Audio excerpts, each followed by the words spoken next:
Mapagpalang umaga. Inaanyayahan ko po kayo na samahan ako panoorin ang video na ito. Mga bidyong inihanda ng mensahero ng silangan na kung saan inilahad niya dito ang mga tunay na pangyayari. Libo-libong taon na po ang nakakaraan. Tara po, panoorin po natin. Baka dito po ang iyong matagal nang gustong malamang katotohanan.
Masayang pagbati mga Ophirians. Bago tayo magpatuloy, magbigay lang kami ng information sa English para sa mga fact checkers. Attention, fact checkers. This video is a commentary based on the consolidated output of researchers from different fields of discipline. The main framework is the research of John Edgar Browning from Louisiana State University, published by BBC History and other trusted news outlets. Other related information were taken from historical accounts written by notable historians and writers like Tertullian. All references are cited along the way. This video is not intended to ridicule, discriminate, nor insult any person, groups, organizations, and race. Viewers' discretion is warranted. Thank you. Magpatuloy na tayo sa main topic. Marahil, lahat tayo ay nakakaalam ng mga kwento tungkol sa mga vampires or vampira sa Tagalog. Bihira sa millennials ang hindi man lang nakapanood ng mga pelikula tungkol sa vampires at Dracula, tulad na lang halimbawa ng Twilight Saga, kung saan pinaghalo ang love story, action, at drama, ngunit nakasentro sa pagiging vampire. Higit na popular at sinubaybayan ng marami ang Underworld, isang action drama, ang labanan ng dalawang angkan para sa kani-kanilang survival. Naka-highlight sa kwento ang isang paraan upang mapanatili ng angkan ang kanilang lakas, vitality, at immortality. Yan ay sa pamamagitan ng pag-inom ng dugo. Hindi rin nagpapahuli ang local movie industry. Nagkaroon din ng maraming versions tungkol sa aswang at manananggal na bumibiktima di umano ng tao upang inumin ang dugo. May katotohanan ba ang tema ng mga kwentong yan? Mayroon ba talagang mga taong umiinom ng dugo ng tao? Marahil, iniisip nyo na ito ay pawang fantasy story, urban legend, fiction, o dili kaya kwentong kutsero lamang. Ngunit, paano nila na-conceive ang idea? Ito ang totoo. Yung mga movie per se ay fiction, ngunit ang main idea ay reality. May mga tao talagang umiinom ng dugo hanggang sa kasalukuyang panahon. Kung susuyurin naman natin ang kanilang pinagmulan, pabalik sa ancient time, ibabalik tayo niyan sa panahon ni Noah sa isang documentary research na isinagawa ni John Edgar Browning, isang researcher ng Louisiana State University. Kanyang inilahad ang isang underground network ng mga taong umiinom ng dugo. Ang kanyang documentary research ay inilathala ng BBC History News. Ayon sa research, ang mga taong ito ay matatagpuan sa mga major cities around the world at mayroon silang community network. Sila ay mga ordinaryong tao, nurses, bar staff, secretaries, etc. Walang kakaiba sa kanila maliban sa pag-inom ng dugo ng tao on a regular basis. Sila ay namumuhay ng normal, just like any ordinary guys next door from different walks of life. Hindi po sila nalulusaw sa sikat ng araw, hindi natutulog sa kabaong, at hindi takot sa krus at bawang. Higit sa lahat, marami sa kanila ay pumapasok din sa simbahan at nagdarasal. In short, hindi po sila ang tipikal na ipinapakita sa mga horror movies. Ganyan ang profile ng mga totoong modern-day vampires sa kasalukuyang panahon. Gaano sila karami? Ayon sa researcher, hindi matukoy dahil ang kanilang mga grupo ay highly exclusive. May screening din sila para makilala ang tunay nilang mga kasamahan. Highly organized, tulad ng mga napapanood natin sa pelikulang Underworld, It Takes One to Know One. So, ano ang kanilang gawain in the shadows? Silipin natin ang isang community sa New Orleans bilang archetype. This is just the tip of the iceberg. Ang mga vampire ay gumagamit ng iba't ibang paraan upang sipsipin ang energy ng isang tao. Maaaring sa pamamagitan ng tantric feeding, meaning erotic or sexual encounters. Ang iba ay gumagamit ng astral projection techniques. At ang iba ay sa pamamagitan ng emotional techniques. Ang mga umiinom ng dugo ay tinatawag nilang sanguinarians. Lahat yan ay matatagpuan dito sa vampire community ng New Orleans. Paano nila nalaman na sila ay mga vampires? Ayon sa confession ng isang vampire, nagsimula ang kanyang awakening around the onset of puberty, meaning around 10 years old. Ang awakening process ay sa pamamagitan ng matinding pagkauhaw na tila ba nasa matinding init ng panahon at kailangang uminom ng napakalamig na tubig. Ngunit, hindi malamig na tubig ang hinahanap nilang titighaw sa kanilang matinding uhaw, kundi dugo. At kapag hindi sila nakakainom ng dugo, sila ay sobrang nanghihina. Sa kasalukuyan, maraming chapters sa Amerika at sila ay nagkikita-kita sa mga tinatawag nilang vampire houses. Ang layunin ng kanilang mga get-together ay para sa mutual support at camaraderie. Mula sa kanilang pagiging underground in the shadows, unti-unti na silang lumalantad at naghahangad na tanggapin ng society kung ano sila at ang kanilang kakaibang hilig.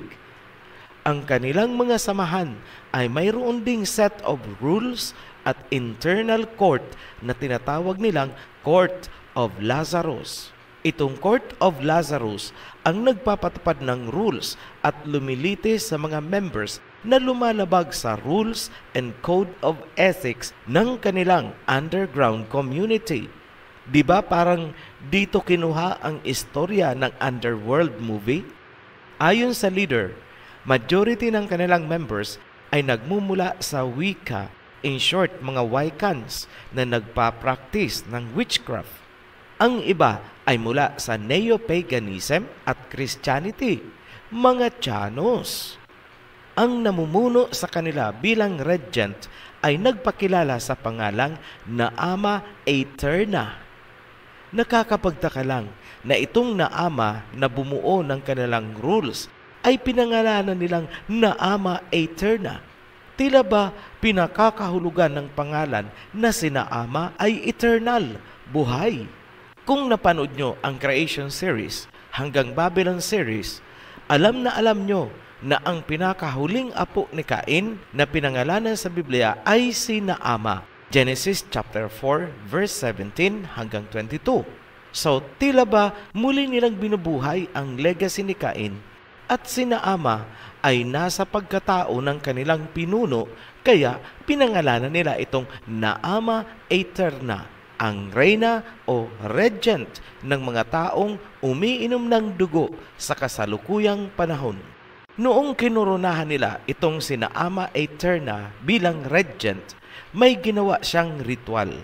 Naglagay siya ng kanyang dugo sa chalice o kopa kasama ang dugo mula sa 5 pang members.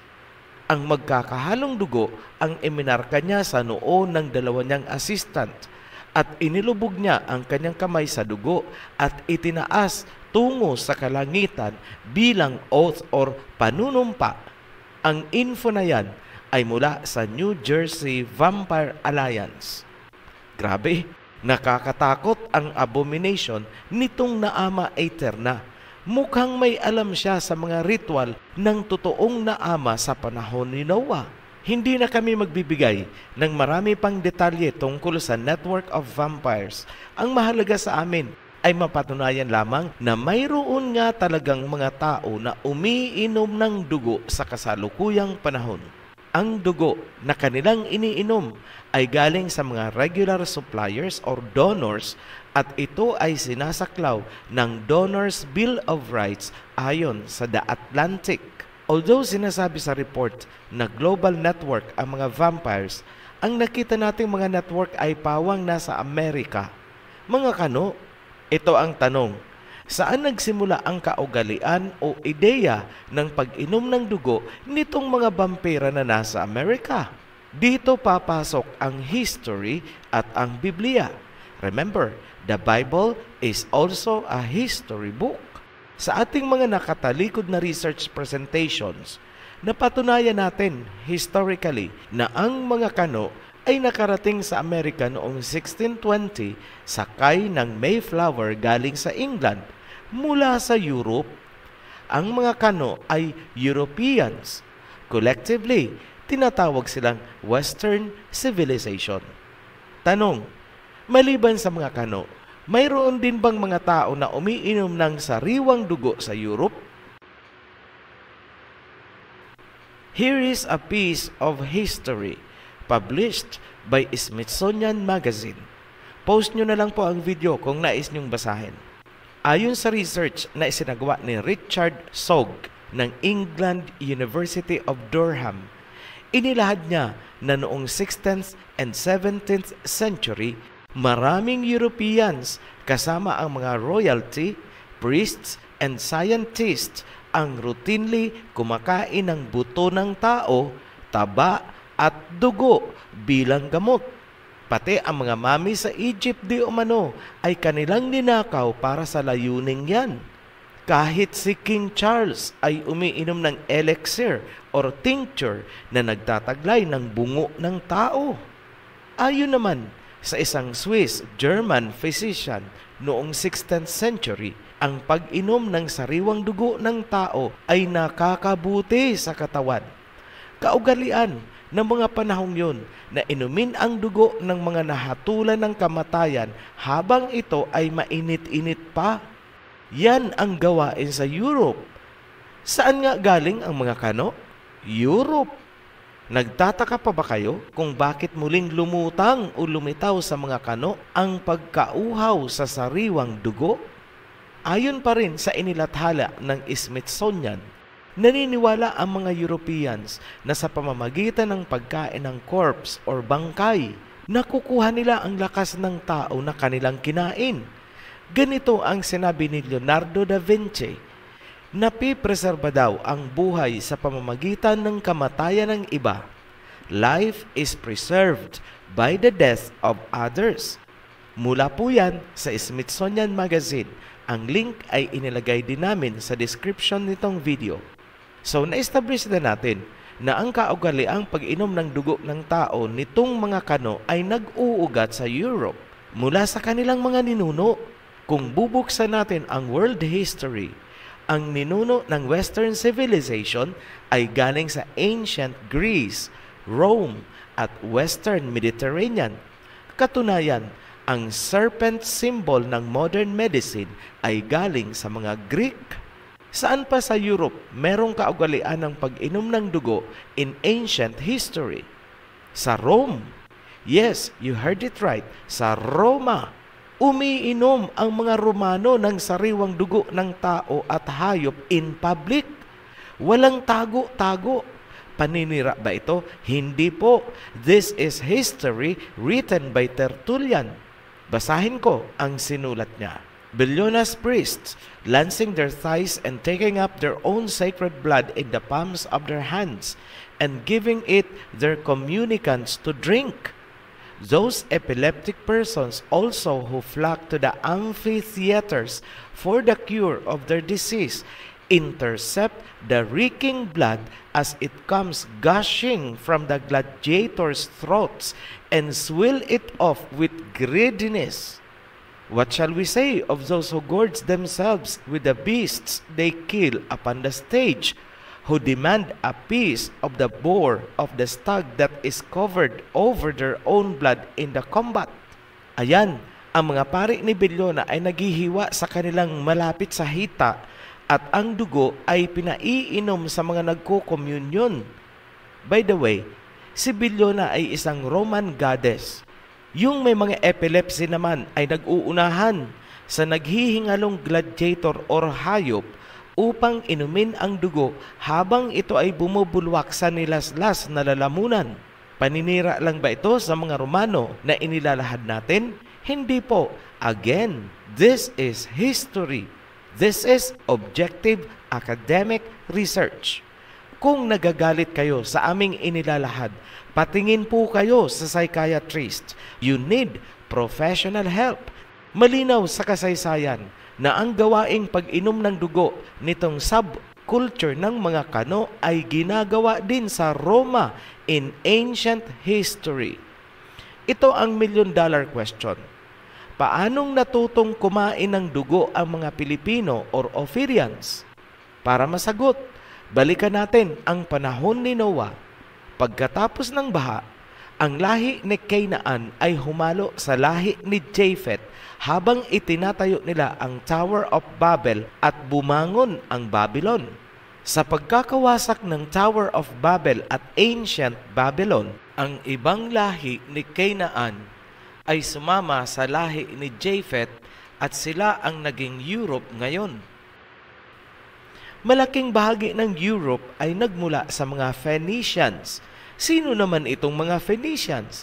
Sila po ang tinatawag sa Biblia na Canaanites, mga descendants ni Canaan, ang mortal na kaaway ng Israel ni Jacob mula pa sa biblical time hanggang sa kasalukuyang panahon. Sa Europe sila napunta kasama ang iba pang lahi ni Japheth. Katunayan, ang ancient Gadir or Spain sa kasalukuyan ay itinayo ng mga Phoenicians or Canaanites. Ibig sabihin, ang mga Kastila na napunta dito sa atin ay mga Canaanites. Sa totoo lang, ang dinuguan ay hindi po pagkaing Pilipino. Huwag niyo pong tinatawag na panlasang Pilipino ang dinuguan. Ang pagkain ng dugo ay isang foreign delicacy. Hindi po sariling atin. Katunayan, hanggang sa kasalukuyang panahon, majority pa rin ng mga Pilipino or Ophirians ay nandidiri pa rin sa dinuguan. Ulitin ko ang million-dollar question. Paano natutong kumain ng dugo ang mga Pilipino? Ang sagot ay matatagpuan sa Northern Mindanao at sa Guam, the Marianas Islands. Sa Northern Mindanao, ang dinuguan ay tinatawag na sampayna or champayna. At this point, hindi pa natin masasagot kung saan galing ang sampayna or champayna ng Northern Mindanao. Kailangan natin ang history ng Guam to bridge the gap. Ayon sa Guampedia, ang dinuguan sa Guam at Marianas Islands ay tinatawag nilang fritada mula sa salitang fritar, fried. Ngunit, ang fritar sa Guam ay gawa sa dugo ng baboy, may vinegar at spices. Typical na dinuguan. Sinasabi ng Guampedia na ang tinatawag nilang fritar ay nagmula sa Monterrey, Mexico, kung saan ang fritar ay dinuguan din. Ano lang ang pinagkaiba? Sa Mexico, dugo ng tupa ang ginagamit na fritar o dinuguan. Ngayon, ang origin ng Mexican dinuguan ay hango sa chanfaina mula sa Extremadura, Spain. Balikan natin ang Guam at Marianas Island. Ayon sa report ng Legazpi Expedition noong 1565, isda lamang ang kinakain ng mga tao sa Guam. Hindi sila kumakain ng baboy, baka at usa. Ang mga Kastila ang nagdala sa Marianas Islands ng baboy at baka. Malinaw, tulad sa ating bansa, ang dinuguan ay dayuhan din ang may dala sa Guam at Marianas Island. Napansin nyo? Ang dinuguan sa Guam at Mexico ay mula sa Extremadura, Spain, kung saan ito ay tinatawag na chanfaina. Huwag kalimutan na ang Mexico ay naging kolony ng Espanya tulad natin. Chanfaina sa Spain, chanfaina din sa Northern Mindanao. Hindi na maitatanggi ang pinagdaanan. Ang mga Pilipino ay natutong kumain ng dugo mula sa mga Kastila, mga Canaanites. So, please stop calling dinuguan as panlasang Pilipino. Nakakadiri po pakinggan. Panlasa po yan ng mga Gentiles. Filipinos are not Gentiles. Huwag kayong makinig dyan sa mga sektang European na pinapaniwala kayo na tayo ang mga Gentiles. Yan ay isang malaking BS, as in bulaang sinungaling. Ngayon, ano pang mga putahe ng dugo ang dinala dito sa atin ng mga Kastila? Morcilla de Burgos, blood sausage, origin, Burgos, Spain, panlasang hintil. Morcilla de Granada, blood sausage, origin, Granada, Spain, panlasang hintil. Morcilla de Ceba, Butifarra de Ceba, or Morcilla de Cibola, blood sausage, origin, Alicante, Spain, panlasang hintil. Bonos, bupis, baga ng baboy, panlasang hintil. Very conclusive. Sa pangalan pa lang ng mga putahe, ang pagkain ng dugo ay natutunan ng mga Pilipino mula sa mga Kastila, imported from Spain, Europe. At ano nga ulit ang Spain sa ancient history? Gadir. Sino ang nagtatag ng Gadir? Mga Phoenicians. Sino nga ulit ang mga Phoenicians sa biblical times? Canaanites. Ang kalaban ng Israel ni Jacob mula sa simula. Kaninong lahi ang Canaanites? Kay Canaan. Sino ang nanay ni Canaan? Si Naama. Sino ang pinakaninuno ni Naama? Si Cain. Genesis chapter 4 verse 17 to 22. Sa panahon natin ngayon, may isang Naama eterna na sumibol mula sa mga kano. Siya ang regent ng grupo ng mga umiinom ngayon ng dugo. Ang mga kano ay galing sa England. Ang England ay nasa Europe kasama ng Spain. Mga kumakain ng dugo. Kailan kaya nagsimula ang pag-inom at pagkain ng dugo ng tao o hayop? Bago ang baha o pagkatapos ng baha? Kung inaakala nyo na ang kaugaliang yan ay nagsimula lamang pagkatapos ng baha, think again. Ambiguous lang po kasi ang pagkakasulat at hindi gaanong detalyado ang information sa Genesis.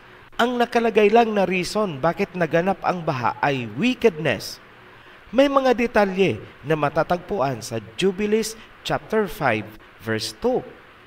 And lawlessness increased on the earth, and all flesh corrupted its way. Alike men and cattle, and beasts and birds, and everything that walks on the earth. All of them corrupted their ways and their orders, and they began to devour each other. And lawlessness increased on the earth, and every imagination of the thoughts of all men was thus evil continually. Ayan, malinaw na inilahad ng Jubilees ang extent of wickedness or kasamaan na nababanggit sa Genesis. Man and beasts began to devour each other.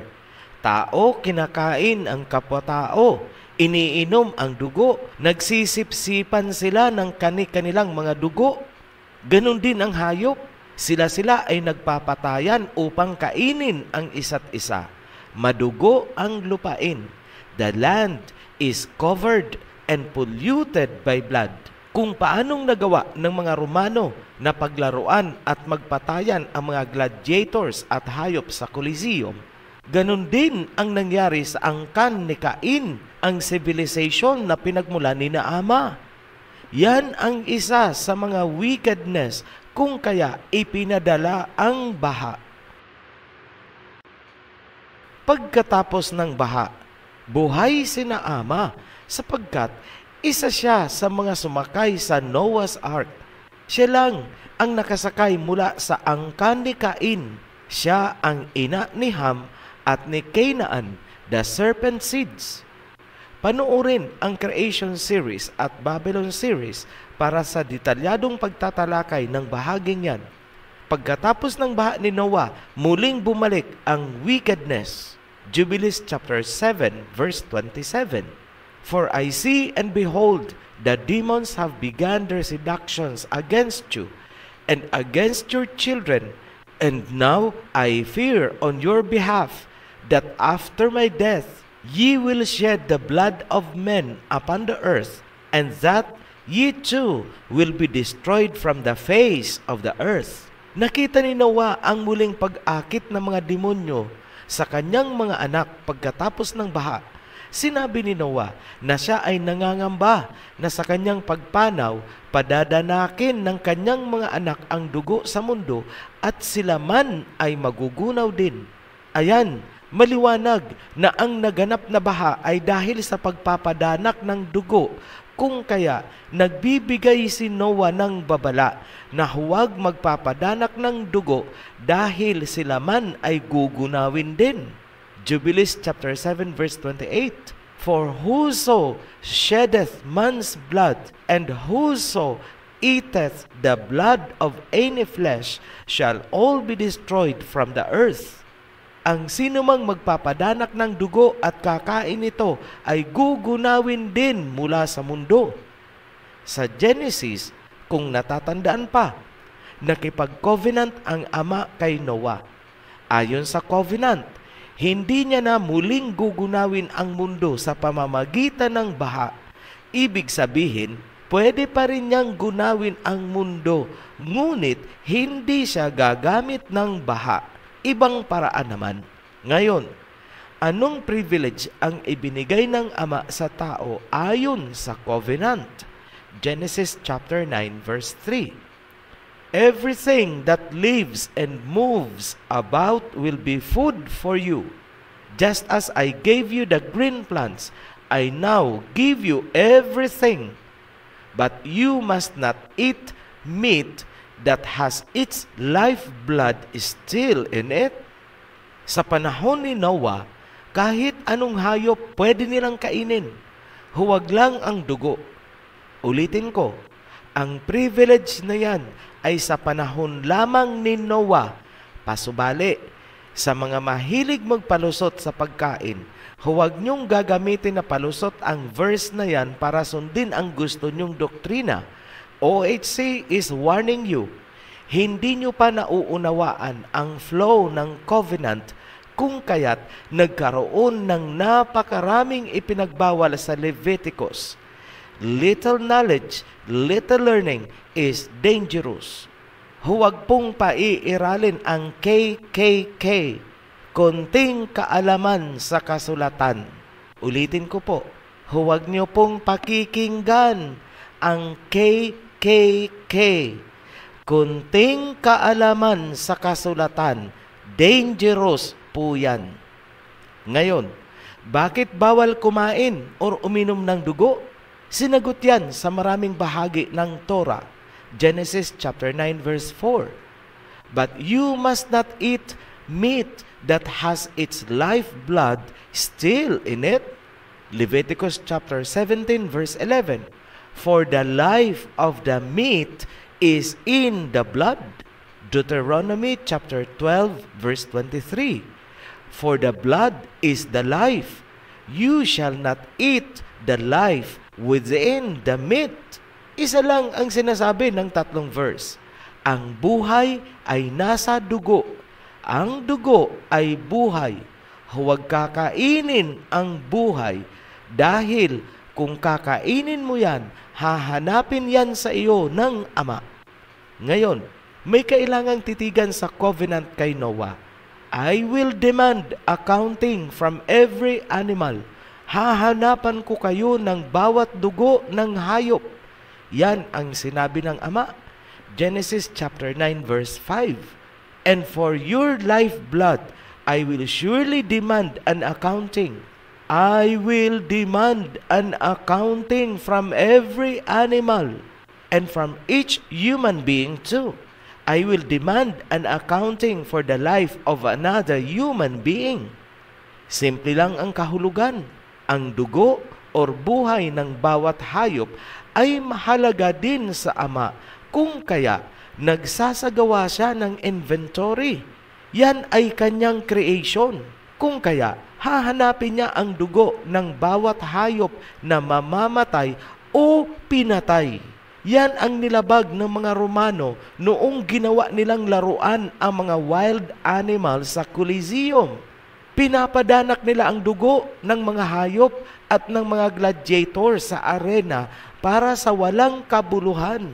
Walang pinag-iba sa modern day safari hunting, kung saan dumadanak ang dugo ng mga wild animals.